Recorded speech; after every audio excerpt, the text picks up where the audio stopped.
Hi everyone, and welcome back to my channel. We're going through the 025 250 chainsaw. That would also be your 210 and your 230s and your 023, your 021. We're being very thorough, and every step and phase I'm trying not to leave anything out. Doing something a little different here, kind of like with the owl video too. I covered every aspect that I can think of to show you guys. Alright, hope you enjoy.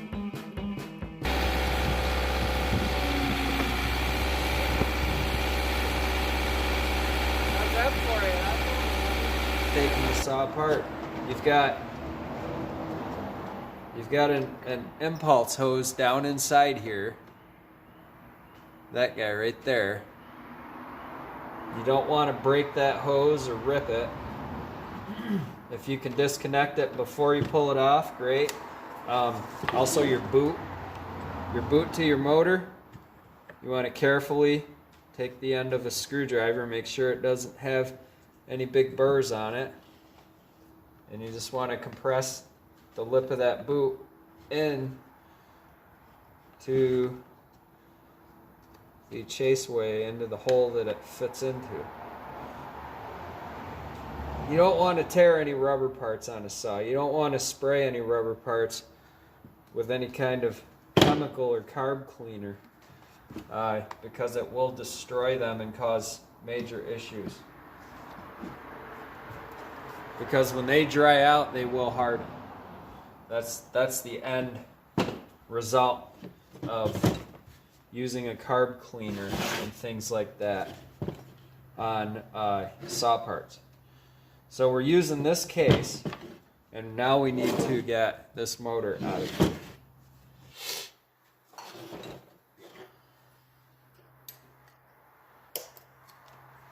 Save your clip.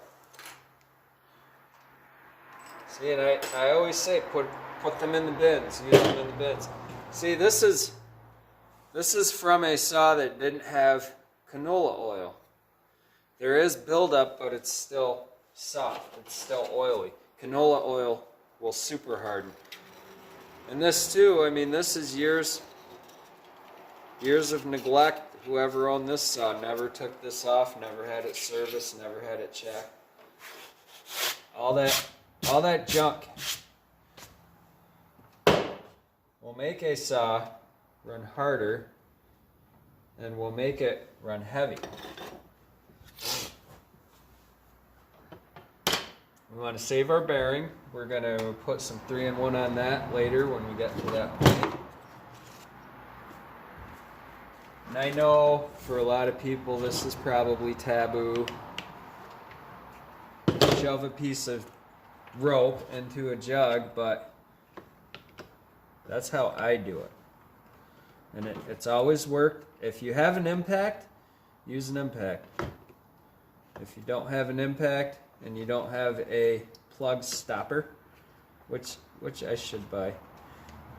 The only thing I don't like about the plug stoppers is if those threads don't perfectly line up with your plug hole threads and you force it in there, then you're stripping your plug hole out.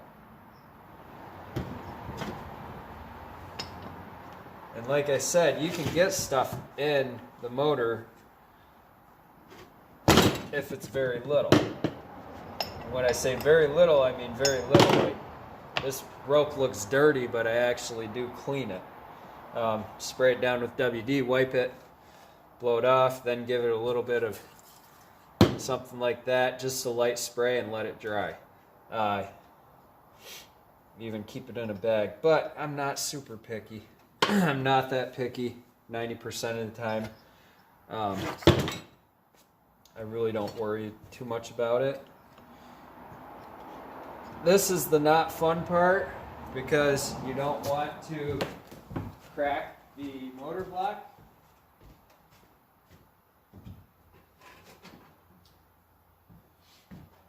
You don't want to break a fin. You don't want to crack your jug. So you just have to go in gently. You can feel it going in. And it's very hard to do this without breaking a fin. You have to sit there and kind of... What you're trying to do is just wedge your flywheel off. You see very minimal evidence that I was in there with the screwdriver. And you have to get past this fin and just go in just enough, and just many taps, many light taps is the key ingredient there. Don't sit there and wail on it. There's no reason to. If you do that, you're gonna break things, or you're gonna ruin the jug, or you could hurt your hand doing it. Now this gasket is the one that I want because this is the cleaner one. See, there's some parts that I will switch out just if they're cleaner. And that's what I'm doing. That's why you're seeing me take all this extra time and care. This gasket is a better gasket. It's newer. This one I'm just going to save for if I ever need one. There too, your heat shield off this saw has oil and sawdust buildup, but it comes off really easily. None of this, I'm not worried about any of this actually being an issue with potential fire.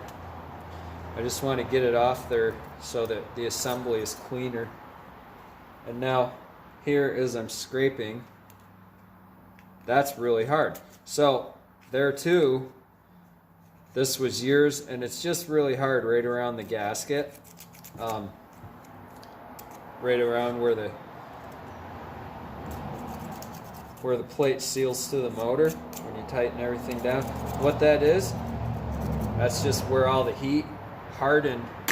It actually cooked the sawdust. If you heat wood for a really long time, it dries out. And then as you heat it longer and longer, eventually it can become charcoal with enough heat. And that's buildup. That's where you get the buildup. It's not from your oil as much as it's the finer sawdust. I know I repeat myself on these things, but now with this gasket, and I will take this because there was some bypass here. This is actually built up on the inside of the filter, or the muffler. And that's all from engine. That's all from exhaust. Possibly prolonged use of a spark arrestor. I don't know, this saw didn't have a muffler on it. But the studs look good, so I'm going to pull those. Put those in a box and save them aside. And pulling the studs actually makes taking the motor out easier. You see that I'm using just the scrunch for all of this. The scrunch fits this nut for your flywheel, and the scrunch fits for your clutch. Now, there. And see, yes, I had to put some pressure on that, but I didn't just go beating on it, because if you go beating on it, you could bend your shaft, hurt your bearing. See the difference in these two clutches here. That's what I was showing you there, right? I'm going to use the clean one.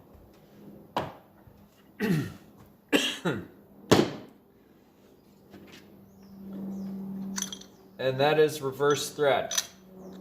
The easiest way to think of it, if I loosen this nut on this side, it goes toward the front of the saw. If I loosen the clutch on this side, it goes toward the front of the saw. Right? Easy. You cannot mess that one up. That's how I had to teach myself.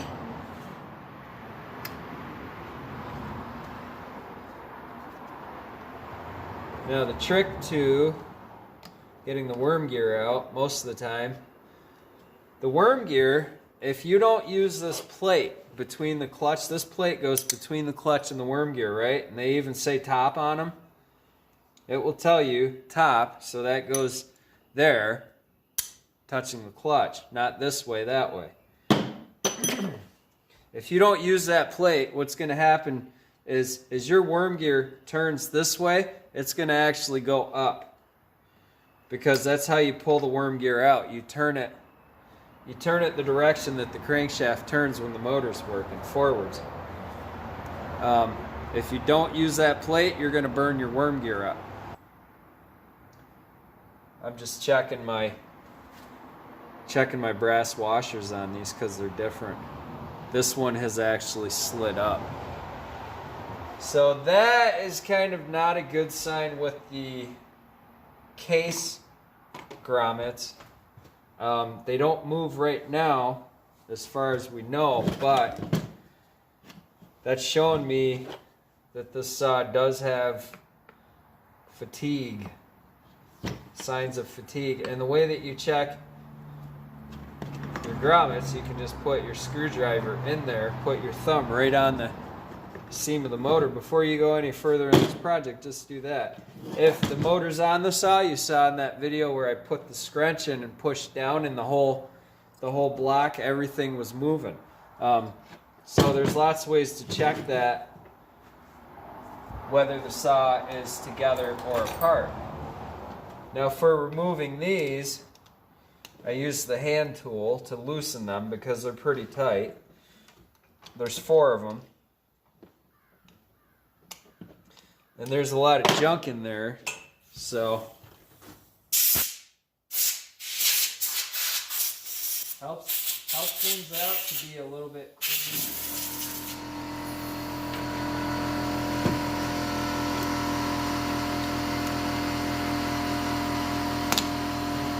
That one's really tight, which is a good sign. I mean, they're not overly tight and they're not loose.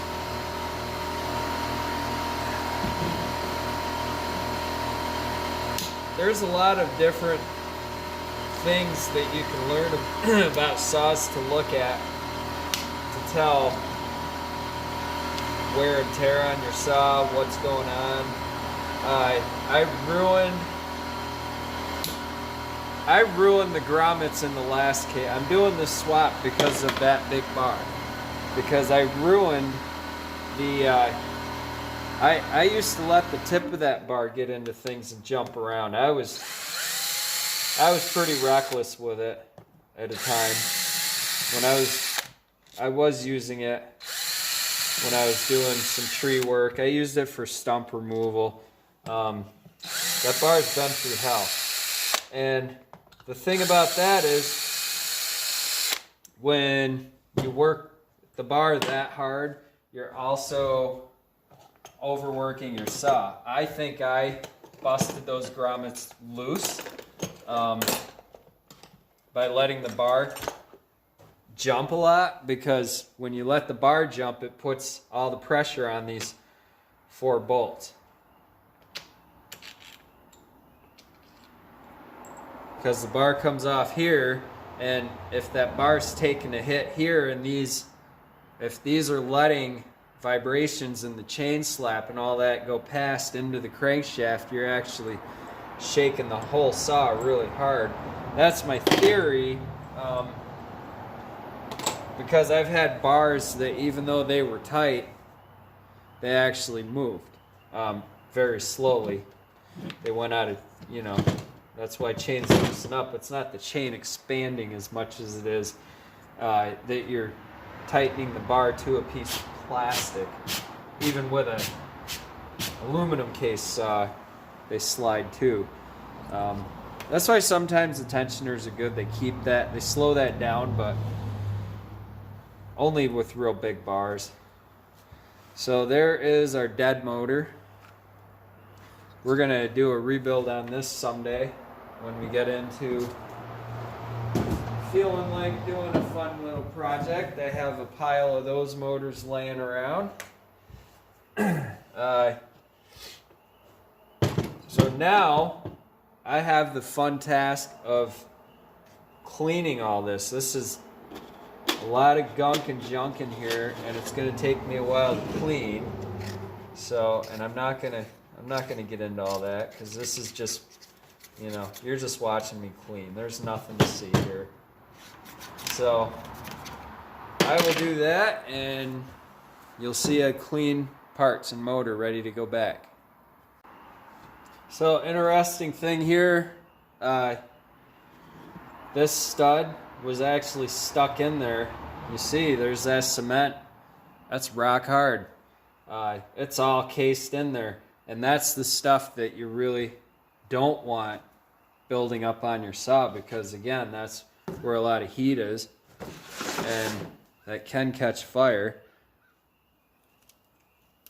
And I just scraped some of this off. And it's like a rock hard crust on there. That's what happens. That will happen with the use of canola oil if you don't clean it out regularly. And this, I think I did neglect this quite a bit. But then again, once a year, take your muffler off and clean behind there. Once every 6 months. It depends on how much you use it. You want to do daily cleanings, maintenance stuff daily. You know, spray it a little bit and blow it out, and it'll keep it clean enough so that you can keep safely using the piece of equipment, the saw, and it'll keep things from this happening. I actually had to use the hammer. If this happens to you guys, say the stud is stuck in there, it's even the whole slot is so full of this crust that I can't even get this one in there. But say it's stuck in there, what you want to do is push against the stud this way and then just hammer that way. Eventually it'll come out because you don't want to bend your stud, you don't want to mess up your jug, and you definitely don't want to hit where your gasket seal is, because that could cause problems too. So that's just a real quick pointer on all that. Did a bunch of cleaning and spraying. Got it fairly clean. Got a lot of that gum out. And here we're in the case. It's not perfectly clean, but it's clean enough to put it back together. One thing I discovered, this stuff here, it's a multi-purpose plant-based cleaner called Method. You can get it at Home Depot, or I think Lowe's might be where I bought it. I'm trying to remember. I would say Home Depot was the place that I got it. It's been a while. But that cleaner really, because it's plant-based, it reacts really well with the canola oil. Gum up and softens it really nicely. So I mean, you can sit here, there's a little bit of crud in there in between the fins, but mostly the fins are good for running. It'll run pretty cool. The only thing that I'm trying to do is to avoid from spraying into there too much. I had a plug in there, and the issue with having the plug in there is the blue towel works great for a plug because it's non-freeable. It doesn't. It's not like normal paper towel. It doesn't shred real weak. I like these blue shop towels. You get them at the auto store. You could get them at Walmart, even in the auto department. But I don't put it in here because it absorbs that cleaner and pushes it into the piston. I don't want to get too much in there for chance that I might push some angry stuff in there that the motor doesn't like. So we're just gonna go ahead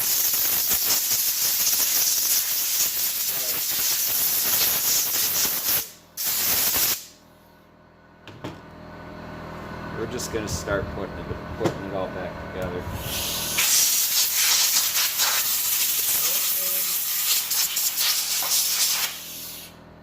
One thing I will say, word of caution, when you're spraying that stuff into the body of the saw and everywhere else, you want to be wearing safety goggles or safety eyewear. You see all this stuff, it's loose now. It was almost rock hard before. So a lot of this, a lot of the junk,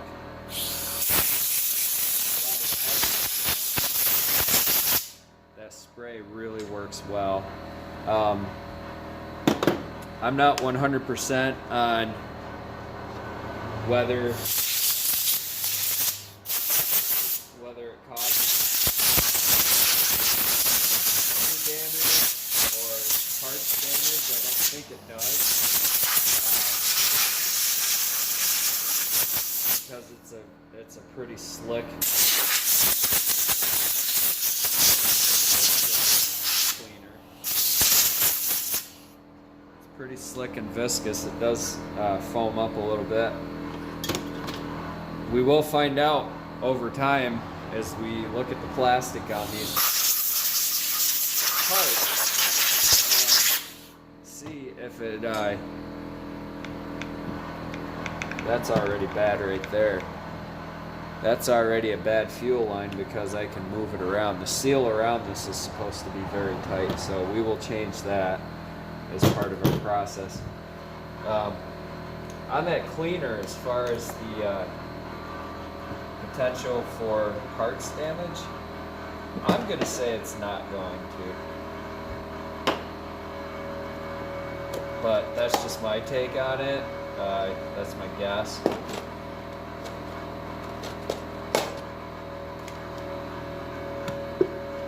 But as I said, I have lots of replacement parts for these saws, so we will see if it causes any kind of undue fatigue in the plastics or even the aluminum parts. And that's the thing.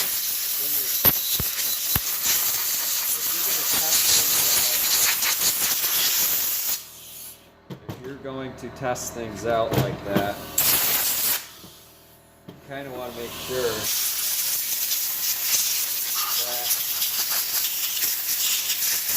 backups and you have replacements in case there's a problem. If you use cleaners, if you use a lot of, like if you use a brake cleaner on saw, on plastic parts on the saw, imminently that's going to ruin the plastic. We all kind of know that it's kind of a taboo thing and saw repair to,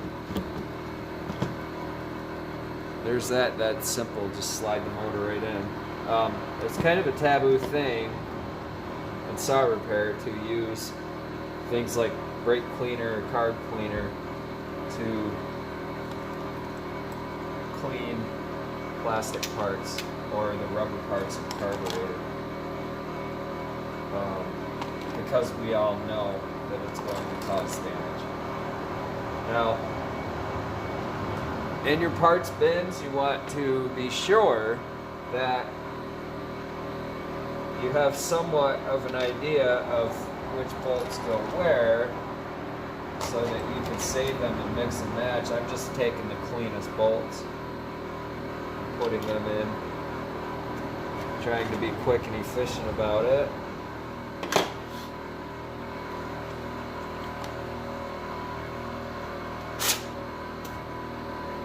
These bolts too will get canola oil gum up in them. So we want to be careful of reusing parts that are gummed up, not only because the heads of the bolts might have buildup around them, and when you go to tighten them, it could find its way down in underneath the head, which will not let the bolt 100% tighten, which with motor mount bolts, that's something that we really don't want to have happen. I try to be as clean as possible with that stuff. No matter what I'm reassembling, whether it's just a cover or whether it's a motor case bolt. That's why I like to have cleaning solutions and compressed air to blow things out. So there's our motor put in the saw.